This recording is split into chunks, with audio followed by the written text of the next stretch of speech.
বাংলাদেশের মানুষের নিরাপত্তা নিশ্চিত করবার প্রধান বিষয় হচ্ছে দেশে জনগণের নির্বাচিত জনপ্রতিনিধিত্বশীল সরকার গঠন করা এবং এই নির্বাচন জনপ্রতিনিধিত্বশীল সরকার যত বেশি বিলম্বিত হবে বাংলাদেশ তত বেশি নিরাপত্তা ঝুঁকির মধ্যে পড়বার আশঙ্কাটা বাড়ছে।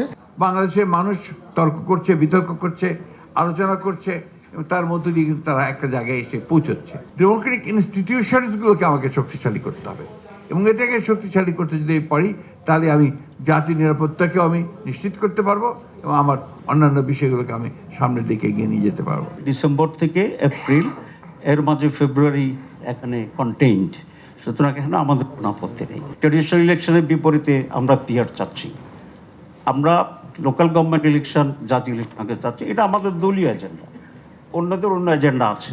সুতরাং প্রত্যেকের দলের এজেন্ডা ডিফারেন্ট হইলেই বানসালের ষড়যন্ত্র হচ্ছে, ইলেকশন চাচ্ছে না, ঠিক নাই, এগুলো বলাটা আমি মনে করি ষড়যন্ত্রের একটা অংশ হইতে পারে। ফ্যাসিবাদী কাঠামোর পরিবর্তন, ভবিষ্যতে কেউ যেন স্বৈরাচার হয়ে উঠতে না পারে, আমরা এরকম একটা পরিবর্তন চাই। ওই পরিবর্তনের জায়গা যদি আপনারা ফোকাস না করে যদি তড়িঘড়ি করে একটা ইলেকশনের দিকে চলে যান তাহলে কিন্তু আবারও আপনারা অনেকগুলো গণ অভ্যুত্থানের সম্মুখীন হবেন।